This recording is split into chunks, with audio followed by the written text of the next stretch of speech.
It is a joy and an honor to be here.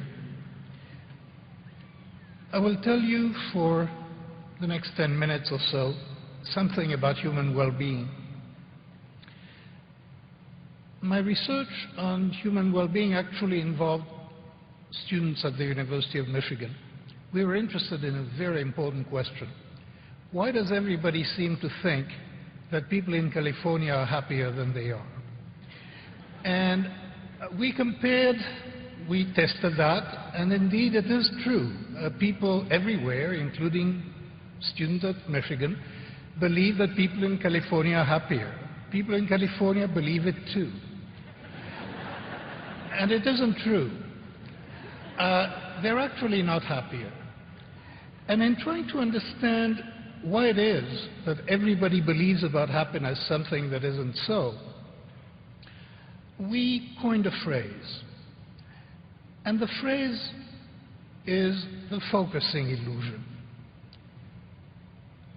When people think about living in California, or indeed about anything else in their life, it turns out, almost anything else, they tend to focus on what is distinctive, for example, about California. So when people think about California, what is distinctive, if you live in Michigan or in Ohio, which were the places we compared California to, it's the weather. And unquestionably, let me tell you, if you don't know it yet, the weather is better there. And so when you compare and you focus on that difference, it looks as if it's very important to live in California because the weather is better there. But it turns out that the weather makes very little difference to people's happiness. And the focusing illusion, which we find it not only about California, we find it about wealth. People exaggerate greatly how much wealth matters to happiness.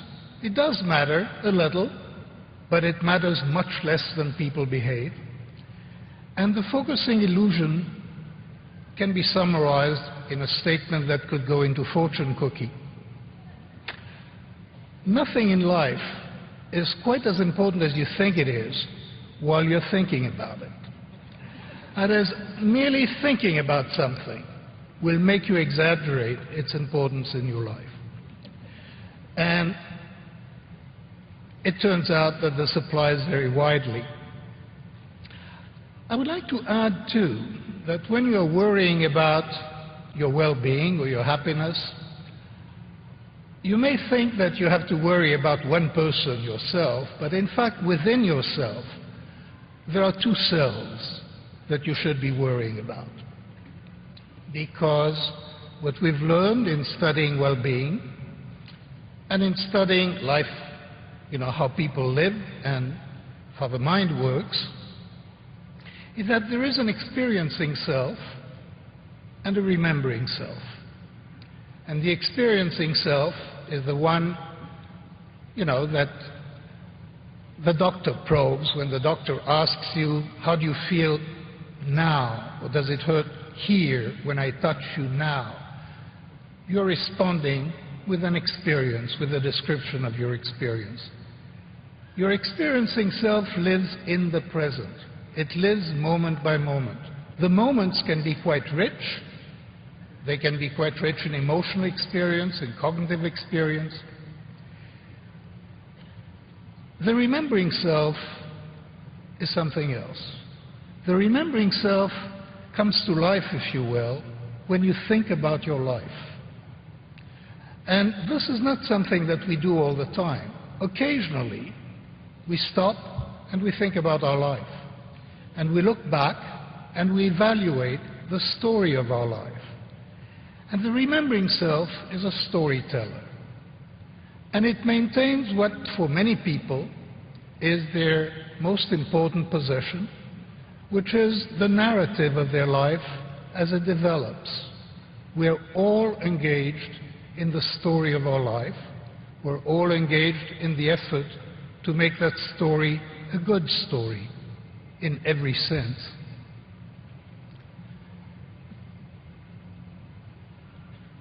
It is easy to think about well-being almost exclusively in terms of the remembering self, because whenever you think about your life, it's the only one that can talk about your life. The experiencing self has very little voice. The experiencing self is what happens moment to moment. When you try to look about a balanced life, you would want to say that the experiencing self must also have a good life. And it turns out that this is not trivial, because the experiencing self and the remembering self are made happy to some extent by different things. The remembering self, which is also the self that keeps score, and that keeps the story and evaluates the story, the remembering self is concerned with how well you do, with how well you accomplish your goals.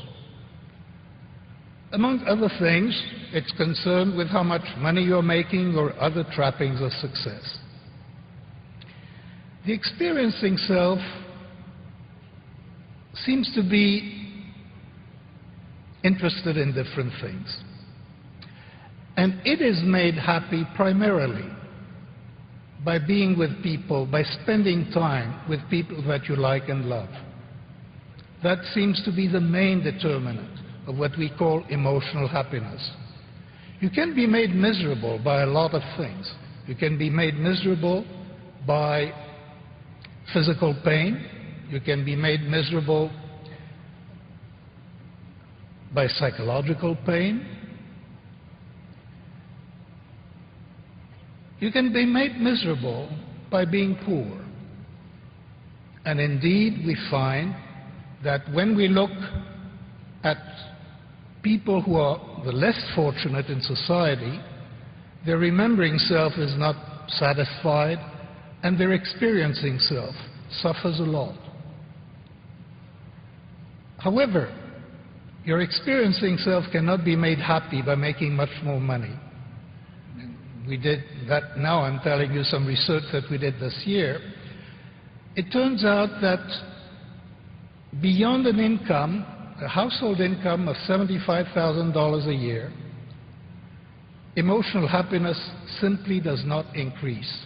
Life satisfaction goes on increasing if you make more, but for emotional happiness, it turns out this is enough. Less than that is too little. With that, for your emotional happiness, focusing on the things that matter emotionally, which are primarily social, primarily people you like, people you love, that is what matters. This new view of well-being has some implications for how people ought to be thinking about their future. Because there are two selves that you want to keep happy. You do not want exclusively to worry about the story of your life. You also want a happy life, an emotionally happy life. It is not always the same thing. There will be trade-offs. There are occasions when you have to choose between a path of ambition that might make you more satisfied and a path of worrying about family that might make you emotionally happier. There will be choices. It will be difficult to do because you will suffer from the focusing illusion. Anything that you think about, you will exaggerate its importance. But this is the kind of challenge that you, when you think about your future, are taking on now. And I wish you luck with it.